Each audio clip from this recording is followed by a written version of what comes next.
નમસ્કાર વિદ્યાર્થી મિત્રો, અગાઉ આપણે ચોથી કારિકામાં પ્રમાણના 3 પ્રકારો વિશે એટલે કે પ્રત્યક્ષ, અનુમાન અને શબ્દ વિશે માહિતી મેળવી. આજે આપણે કારિકા નંબર 5, 6 અને 7 વિશે અભ્યાસ કરીશું, જેની અંદર પ્રમાણના વિવિધ પ્રકાર એટલે કે 3 પ્રકારો જે સાંખ્ય કારિકાએ દર્શાવેલા છે, પ્રત્યક્ષ, અનુમાન અને શબ્દ, એ વિશે આજે આપણે અભ્યાસ કરીશું.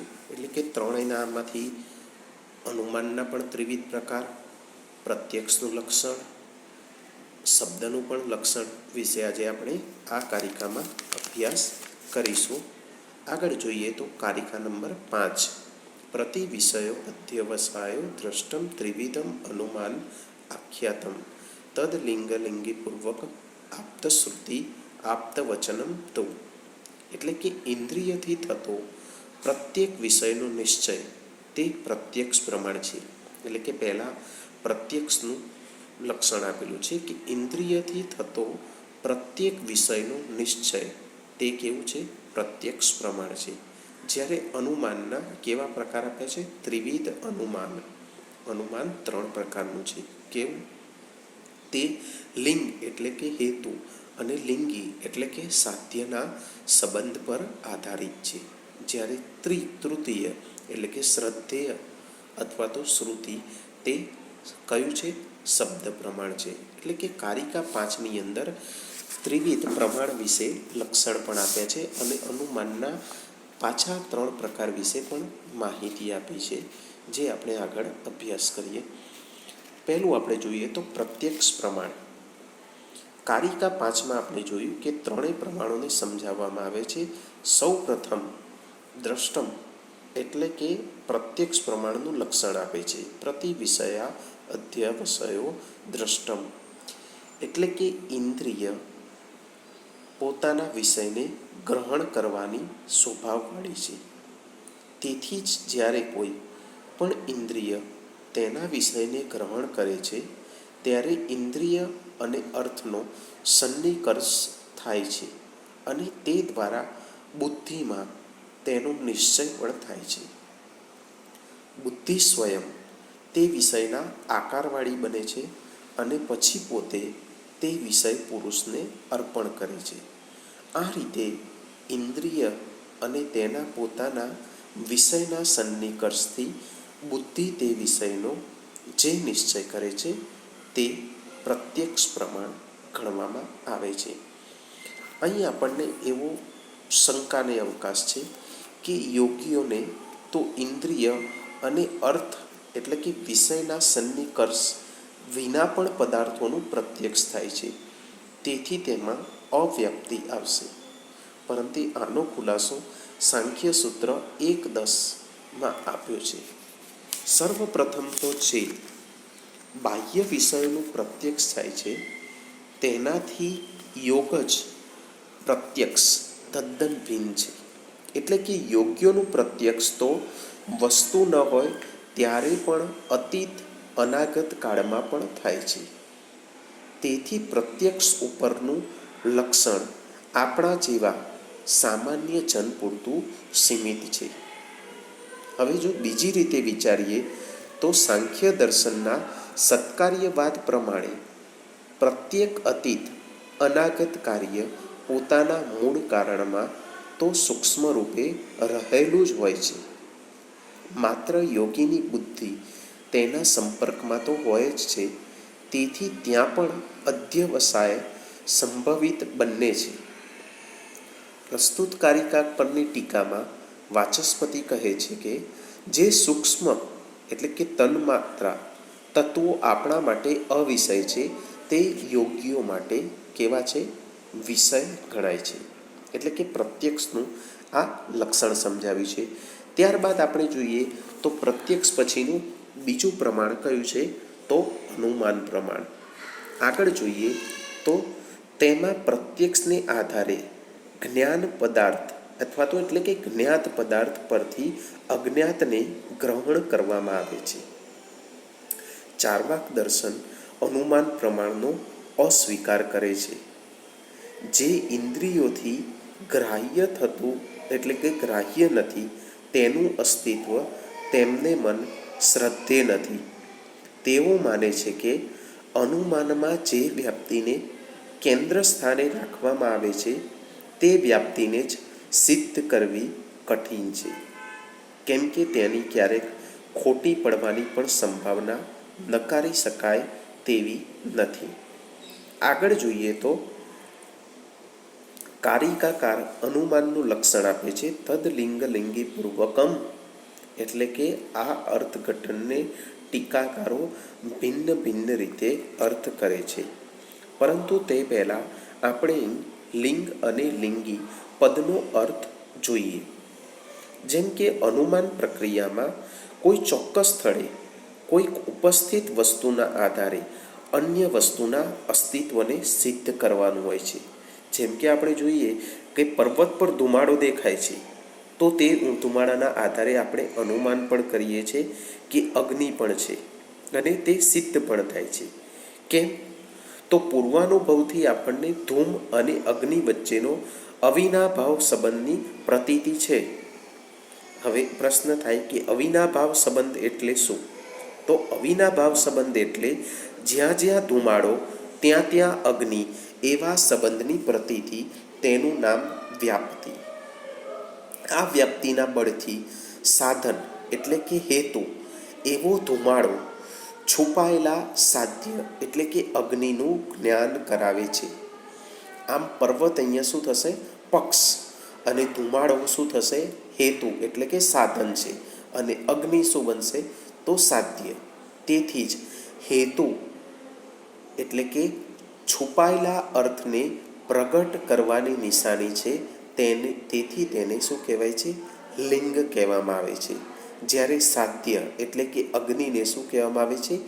લિંગી. અર્થાત જ્યાં જ્યાં લિંગ હોય ત્યાં ત્યાં લિંગી અવશ્ય છે. એટલે કે ધુમાડો હોય ત્યાં અગ્નિ અવશ્ય હોય છે. એટલે કે અહીંયા અગ્નિ એ શું થશે? લિંગી, અને ધુમાડો એ શું થશે? તો લિંગ. એટલે જ આપણે કહી શકીએ કે લિંગ એટલે કે જ્યાં જ્યાં શું છે? ધુમાડો હોય ત્યાં અગ્નિ હોય છે. બીજી રીતે કહીએ તો ધુમાડો અગ્નિથી વ્યાપ્ય છે, પરંતુ જ્યાં જ્યાં અગ્નિ હોય ત્યાં ત્યાં ધુમાડો હોય એમ કહી શકાતું નથી. કેમ? તો તપાવેલા લોખંડના ગોળામાં અગ્નિ છે. જેવી રીતે આપણે જોઈએ કે તપેલું લોખંડ હોય તો એની અંદર ગોળામાં અગ્નિ રહેલો હોય છે, છતાં ધુમાડો નથી. કેમ? તો અગ્નિ ધુમાડાવાળા સ્થળોએ હોવા ઉપરાંત ધુમાડા વિનાના સ્થળોએ પણ હોઈ શકે છે. એટલે કે ઘણી જગ્યાએ જેવી રીતે તપાવેલા લોખંડના ગોળામાં અગ્નિ હોય છે પરંતુ ત્યાં ધુમાડો હોતો નથી. એટલે કે અગ્નિ હોય ત્યાં કદાચ ધુમાડો હોતો પણ નથી. તેથી જ કહીએ તો તે વ્યાપક છે. તેથી વાચસ્પતિ કહે છે કે લિંગ વ્યાપ્યમ લિંગી વ્યાપકમ. આગળ આપણે જોઈએ તો અનુમાન પ્રમાણ એટલે કે અનુમાનના અર્થ અને એના પ્રકાર વિશે જોઈએ. વાત્સાયન ન્યાય ભાષ્યમાં લખે છે કે અર્થાત હેતુ અને સાધ્ય વચ્ચેના સંબંધનું દર્શન એ જ અનુમાન. એ રીતે જોતા ઉપરના એટલે કે લક્ષણનો અર્થ આમ થાય કે જેના પૂર્વે હેતુ એટલે કે લિંગ અને સાધ્ય એટલે કે લિંગી નો સંબંધ નિશ્ચિત થઈ ચૂક્યો છે તેનું જ્ઞાન તે અનુમાન. અને આ અનુમાનના કેટલા પ્રકાર આપે છે? તો 3 એટલે કે ત્રિવિધ પ્રકારો આપ્યા છે. પ્રથમ પ્રકાર છે પૂર્વવત, બીજું શેષવત, અને ત્રીજું સામાન્ય તો દ્રષ્ટ. આપણે એક પછી એક એનો અભ્યાસ કરીશું. પ્રથમ આપણે જોઈએ પૂર્વવત. દરેક અનુમાનના બે અર્થ વાત્સાયને 2 રીતે એને સમજાવેલા છે. પ્રથમ અર્થ જોઈએ પૂર્વવતનો, તો કારણ પરથી કાર્યનું અનુમાન કરવું. જેમ કે આપણે વાદળો, આકાશમાં વાદળ જોઈ અને અનુમાન કરીએ કે વરસાદ આવશે, તે માનીએ છીએ, તેનું શું છે? તો એ પૂર્વવત થાય. એટલે કે કારણ પરથી કાર્યનું અનુમાન કરીએ છીએ. વાદળ એ કારણ છે અને તેના પરથી કાર્ય એટલે કે વરસાદ થશે તેવું આપણે અનુમાન કરીએ છીએ. બીજો અર્થ જોઈએ તો જો પૂર્વે કોઈ બે વસ્તુઓને આપણે એકસાથે જોઈ હોય અને પછી બંનેમાંથી કોઈ એકને જોઈએ તો પણ અન્યના અસ્તિત્વનું અનુમાન થઈ જાય. જેમ કે આપણે પૂર્વે અગાઉ ધૂમ એટલે કે ધુમાડો જોયો હોય અને અગ્નિ બંને સાથે જોયા હોય, એટલે કે અગ્નિ પણ હોય અને ધુમાડો પણ હોય, બંનેને સાથે જોયા હોય તો પછી આપણે એના પરથી અનુમાન કરી શકીએ કે ધુમાડો જોઈ અને આપણે અનુમાન કરીએ કે ત્યાં પર્વત ઉપર પણ અગ્નિ હશે. એને શું કહેવાય છે? પૂર્વવત અનુમાન. એટલે કે કારણ પરથી કાર્યનું અનુમાન કરીએ એને પૂર્વવત અનુમાન કહેવામાં આવે છે. ત્યાર પછી બીજું જોઈએ શેષવત, જેના પણ બે અર્થ છે. જેમાં કાર્યને આધારે કારણનું અનુમાન કરવું. પહેલામાં શું હતું? કારણ પરથી કાર્યનું અનુમાન હતું. અને શેષવતની અંદર શું છે? તો કાર્યના આધારે કારણનું અનુમાન કરવું. જેમ કે આપણે નદીની અંદર પૂર જોઈએ તો એના આધારે અનુમાન કરી શકીએ કે ઉપરવાસમાં ભારે વરસાદ પડ્યો હશે. આવું જે અનુમાન હોય એને શેષવત અનુમાન કહીએ છીએ. બીજો અર્થ જોઈએ તો અન્ય સર્વનું નિરાકરણ થઈ જતાં અવશિષ્ટ રહેલું તે અન્ય અવશિષ્ટનું કારણ એમ, એટલે કે શેષવત અનુમાન. જેમ કે આપણે જોઈએ શબ્દ નામનો ગુણ આકાશ સિવાયના 8 દ્રવ્યોમાંથી કોઈનો ગુણ નથી. તેથી આપણે અનુમાન કરી શકીએ કે તે કોનો ગુણ હશે? તો આકાશનો ગુણ હશે. આવું જે અનુમાન થાય એને શેષવત અનુમાન કહેવામાં આવે છે. છેલ્લું આપણે અનુમાનનો ત્રિવિધ પ્રકાર જોઈએ તો સામાન્ય તો દ્રષ્ટ. જેમાં પ્રથમ અર્થ સાદૃશ્યને આધારે કલ્પના કરવી.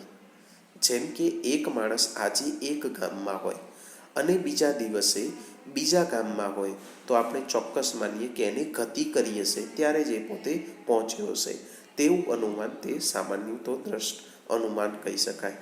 એનો બીજો અર્થ જોઈએ તો વ્યાપ્તિ સામાન્ય રીતે પ્રત્યક્ષ હોતી નથી, ત્યારે તેના હેતુ જેવા પણ પ્રત્યક્ષ હોય તેવા અન્ય હેતુ અને તેની વ્યાપ્તિને લક્ષમાં લઈ તે ઉપરથી પ્રસ્તુત બાબતમાં અનુમાન કરવું. જેમ કે રૂપ, રસ વગેરે ગુણો કે જે પ્રત્યક્ષ છે તે પૃથ્વી, જળ વગેરે દ્રવ્યોમાં પણ રહે છે, તે જાણી શકાય છે. હવે તેના જ આધારે આપણે ઈચ્છા, બુદ્ધિ વગેરે ગુણો પણ કોઈક દ્રવ્યના આધાર છે અને તે દ્રવ્ય તે આત્મા છે એવું અનુમાન કરી શકાય. આ પ્રકારે આપણે જોઈએ તો અનુમાનનો ત્રીજો પ્રકાર એટલે કે સામાન્ય તો દ્રષ્ટ છે. એટલે કે અનુમાનના કેટલા પ્રકાર? ત્રિવિધ પ્રકાર ગણાવે છે. આગળ ત્રીજું પ્રમાણ જોઈએ તો શબ્દ પ્રમાણ. આ તૃતીય પ્રમાણ છે. એટલે કે પ્રત્યક્ષ અને અનુમાનથી જેનો નિર્ણય ન થઈ શકે ત્યાં કેવા પ્રમાણને સ્વીકારવામાં આવે છે? તો શબ્દ પ્રમાણને. ગૌડપાદ કહે છે કે ઇન્દ્ર દેવાધિદેવ છે, સ્વર્ગમાં અપ્સરા વસે છે. આ બધી બાબતો આપણે જોઈએ તો શબ્દ પ્રમાણથી જાણી શકાય છે. જો કે આ ઉદાહરણ બહુ સંતોષપ્રદ નથી, કેમ કે તત્વદર્શનમાં કેટલીક બાબતો એવી હોય છે કે જેનું દર્શન સર્વસુલભ હોતું નથી. જેમ કે પ્રત્યક્ષ કે અનુમાન સંપૂર્ણ રીતે સમાધાન કરી શકતા નથી. આવા સંયોગોમાં જેમને અનુભૂતિ થઈ છે તેવા સત્ય પુરુષોનું વચન જ માર્ગદર્શક થઈ પડે છે. જે આપણે જોઈએ કે સામાન્ય વ્યવહારમાં પણ તે બાબતોના નિષ્ણાતોનો અભિપ્રાય તે બાબતો પૂરતો સ્વીકાર્ય બનતો હોય છે. જેથી જ આપ્ત વચનનું લક્ષણ આપ્ત શ્રુતિ એમ કારિકાકાર આપે છે. વાચસ્પતિ પણ કહે છે કે આપ્ત વચન એટલે શ્રુતિ અર્થાત વેદ, એટલે કે તેનું વચન તે જ આપ્ત વચન થઈ શકે. એ પ્રમાણે અહીંયા અનુમાનના એટલે કે પ્રમાણના 3 પ્રકાર આપ્યા છે. કયા કયા? એક તો પહેલાં પ્રત્યક્ષ, બીજું આપણે જોયું અનુમાન, જેની અંદર પણ 3 પ્રકાર હતા. કયા? તો પૂર્વવત, શેષવત અને સામાન્ય તો દ્રષ્ટ. અને ત્રીજું પ્રમાણ એટલે કે શબ્દ પ્રમાણ. આ રીતે 5મી કારિકામાં પ્રમાણના ત્રિવિધ પ્રકારો આપ્યા છે, જે પરીક્ષામાં વારંવાર શોર્ટ નોટ સ્વરૂપે અથવા તો કારિકા સ્વરૂપે પણ આ 3 પ્રમાણો પૂછાતા હોય છે. ત્યાર પછી આપણે આગળ છઠ્ઠી કારિકા તરફ જઈએ કે જેની અંદર પણ શું આપેલું છે, સામાન્ય તટસ્થ અનુમાનથી જે ન સિદ્ધ થઈ શકે તેવા પરોક્ષ પદાર્થનું જ્ઞાન શેનાથી થાય છે, તો આપ્તશાસ્ત્રથી. તે વિશે બતાવેલું છે છઠ્ઠી કારિકાની અંદર. ત્યાર પછી આપણે મહત્વની જે કારિકા છે, સાતમી કારિકા, જે પરીક્ષામાં વારંવાર પૂછાતી હોય છે, એના વિશે આપણે જોઈએ.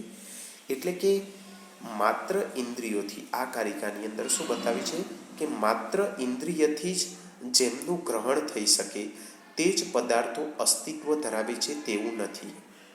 ઘણીવાર એક યા બીજા કારણે ઇન્દ્રિયો પદાર્થને ગ્રહણ કરી શકતી નથી. એના આ 8 કારણો આ કારિકામાં દર્શાવ્યા છે.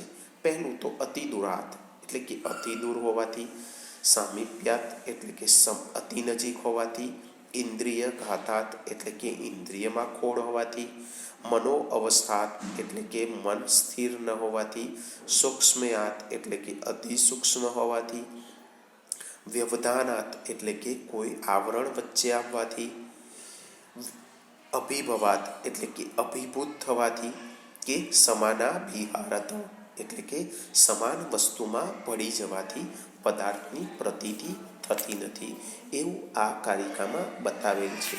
આપણે જોઈએ છઠ્ઠી કારિકામાં શું બતાવ્યું છે કે માત્ર ઇન્દ્રિયથી જ જેમનું ગ્રહણ થઈ શકે તે જ પદાર્થો અસ્તિત્વ ધરાવે છે તેવું નથી.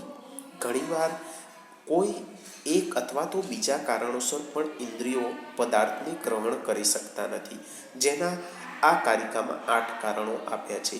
પહેલું જોઈએ તો અતિ દૂરાત, એટલે કે પદાર્થ અત્યંત દૂર હોય તો પણ આપણે જોઈ શકતા નથી. જેમ કે કોઈક દૂર ઊંચે આકાશમાં પક્ષી ઉડતું હોય અને ઘણે દૂર સુધી ચાલ્યું જાય તો આપણે એને જોઈ શકતા નથી. એ જ રીતે ખૂબ દૂરના પ્રદેશમાં રહેતા માણસો, એટલે કે દૂર અલગ પ્રદેશમાં રહેતા હોય તો એ માણસને આપણે જોઈ શકતા નથી. એ પહેલું એનું બતાવે છે કારણ. બીજું સામીપ્યાત, એટલે કે અત્યંત જો પદાર્થ સમીપ હોય તો પણ એને દ્રષ્ટિગોચર કરવામાં અસમર્થ નીવડે છે. જેમ કે આંખમાં કંઈક વસ્તુ પડી હોય તો પણ આપણે એને જોઈ શકતા નથી. એ જ રીતે આંખમાં આજળ એટલે કે કાજળ જે નાખીએ એ પણ આપણે નજીક છે એના કારણે પણ શું છે, જોઈ શકતા નથી. આગળ જોઈએ તો ઇન્દ્રિય ઘાતાત, એટલે કે ઇન્દ્રિયમાં જો ખોડ હોય તો પણ પદાર્થની ઉપલબ્ધિ થતી નથી. જેમ કે આંધળો વ્યક્તિ હોય એને રૂપનું જ્ઞાન એટલે કે પદાર્થ ઉપલબ્ધ થતો નથી. એ જ રીતે બધિર કે જે સાંભળતો નથી તેને શું છે, શબ્દનું પણ ગ્રહણ થતું નથી. એટલે કે ત્રીજું કારણ આપ્યું છે ઇન્દ્રિય ઘાતાત. ચોથું જોઈએ મનો અવસ્થાનાત, એટલે કે મન વ્યગ્ર હોય કે બીજે દોરાયેલું હોય તો પણ પદાર્થનું જ્ઞાન થતું નથી. ઘણી વખત આપણે મિત્રો જોઈએ છીએ કે આપણે ચાલ્યા જતા હોય અને આપણનું મન ક્યાંક બીજી વસ્તુમાં પરોવાઈ ગયું હોય. કેટલીક વાર આપણે વર્ગખંડમાં પણ જોતા આવીએ છીએ કે માનસિક રીતે વ્યક્તિ ક્યાંક બહાર પણ ચાલી ગયો, એટલે કે એ શારીરિક રીતે અહીંયા બેઠો હોય વિદ્યાર્થી પાટલી ઉપર, પણ એનું મન ક્યાંક બહાર પણ ચાલી ગયું હોય. તો એવા સમય અવસ્થાએ જે શિક્ષક અથવા તો અધ્યાપક ભણાવી રહ્યો છે તો એના શબ્દો પણ એના મન સુધી એટલે કે કાન સુધી પહોંચતા નથી અને આપણને શું છે, પદાર્થનું જ્ઞાન થતું નથી. જેમ કે ક્યારેક રસ્તે ચાલતું માણસ વિચારોમાં ખોવાઈ ગયો હોય અને સામે વૃક્ષ કે થાંભલો આવે તો પટકાતો પણ હોય છે, તે જોઈ શકતો નથી. કેમ? તો શું કારણ છે કે એનું મન બીજે દોરાયેલું હોય છે, તેથી પણ પદાર્થનું જ્ઞાન થતું નથી. પાંચમું જોઈએ સૂક્ષ્મયાત, એટલે કે પદાર્થ અત્યંત સૂક્ષ્મ હોય તો પણ તેનું જ્ઞાન થઈ શકાતું નથી. જેમ કે નિરઅવયવ એવા પરમાણુ હોય એને આપણે જોઈ શકતા નથી, એટલે કે સૂક્ષ્મ હોય પદાર્થ તો પણ એનું જ્ઞાન થઈ શકતું નથી. આગળ વ્યવધાનાત, એટલે કે પદાર્થ અને ઇન્દ્રિયની વચ્ચે કોઈ વ્યવધાન આવી જાય તો પણ તેનું ગ્રહણ થતું નથી. જેમ કે ભીત વચ્ચે આવી ગઈ હોય તો તેની પાછળ રહેલા પદાર્થને આપણે જોઈ શકતા નથી. આગળ જોઈએ તો અભિભવાત, કોઈ બળવાન કારણથી દબાઈ જવાને લીધે પણ પદાર્થનું ગ્રહણ થઈ શકતું નથી. જેમ કે આપણે જોઈએ કે દિવસ દરમિયાન સૂર્યના પ્રખર તેજમાં એટલે કે આકાશમાં જોઈએ તો તારા તો હોય જ છે, પરંતુ દિવસ દરમિયાન સૂર્યના પ્રખર તેજ હોવાથી તે ઢંકાઈ જાય છે અને જેના કારણે પણ આપણે શું છે દેખી શકતા નથી. એટલે કે બળવાન કારણથી દબાઈ જવાને લીધે પણ પદાર્થનું ગ્રહણ થતું નથી. આગળ જોઈએ તો સમાનાભિહારત એટલે કે સજાતીય પદાર્થમાં ભળી ગયેલ પદાર્થને તારવી કાઢવો મુશ્કેલ પડે છે. જેમ કે કોઈ ચોક્કસ જલબિંદુ નદીમાં પડી જાય તો પછી તેને ઓળખી કાઢવું શક્ય રહેતું નથી. એટલે કે એક જલબિંદુ હોય નાનકડું, એ વિશાળ એવા સમુદ્રમાં પડી જાય અને પછી તેને અલગ જલબિંદુ ઓળખી કાઢવું એ કેવું બની જાય છે, એના માટે મુશ્કેલ પડી જાય છે. કેમ? તો નદીનું જળ કેવું છે, સમાન છે. એટલે કે સજાતીય પદાર્થમાં પડી જાય. એ જ રીતે આપણે તેલનું ટીપું પણ વિશાળ એવા તેલના ડબ્બા અથવા તો તેલમાં પડી જાય તો પણ એક એવું તેલનું ટીપું એને અલગ કરવું મુશ્કેલ પડી જતું હોય છે. એટલે જ કહ્યું છે કે સજાતીય પદાર્થ એટલે કે સમાન પદાર્થ હોય અને એકબીજામાં ભળી ગયો હોય તો પણ એ પદાર્થને તારવી કાઢવો કેવો બને છે, તો મુશ્કેલ બને છે. બીજા પણ અન્ય મતો જોઈએ. કેટલાક આ 8 કારણો સિવાય પણ બીજા કારણો માને છે. વાચસ્પતિ 9મું કારણ ઉમેરે છે. તેઓ કહે છે કે પદાર્થમાં અપ્રકટ રૂપે રહેલ તેની ભાવિ અવસ્થાની ઉપલબ્ધિ થતી નથી. જેમ કે દૂધમાં દહીં સૂક્ષ્મ રૂપે રહેલ છે પણ તેને જોઈ શકાતું નથી. જ્યારે માઠકૃતિ બીજા 4 કારણો ઉમેરે છે. પતંજલિના મહાભાષ્યમાં પણ આવા 6 કારણો દર્શાવેલા છે.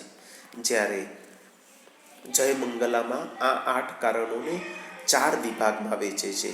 એટલે કે દેશ દોષ, એની અંદર અતિ દૂરત્વ અને અતિ સામીપ્ય એ બેનો સમાવેશ કરે છે.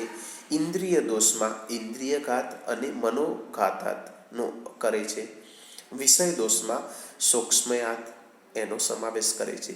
જ્યારે અન્યંતર દોષમાં વ્યવધાન, અભિનવ અને સમાનાભિહારનો સમાવેશ કરે છે. જ્યારે સૌની માને છે કે આ સર્વને ઇન્દ્રિય દોષ અને વિષય દોષ એ 2 ભાગમાં વહેંચી શકાય તેમ છે. મિત્રો, આ જ રીતે આપણે ઇન્દ્રિયો એટલે કે ઇન્દ્રિયોથી જે પદાર્થનું શું છે ગ્રહણ નથી થઈ શકતી તે પદાર્થો અસ્તિત્વ ધરાવે છે એવું નથી. ઘણીવાર ઉપરોક્ત કારણોને આધારે પણ પદાર્થનું કેવું છે ગ્રહણ થતું નથી. મિત્રો, આગળ આપણે ટૂંક જ સમયમાં બીજા વિડીયોમાં એટલે કે સાંખ્ય કારિકાનો એટલે કે સાંખ્ય દર્શનનો સત્કાર્યવાદ વિશે ટૂંકમાં જ અભ્યાસ કરીશું. જયતુ ભારતમ, જયતુ સંસ્કૃતમ.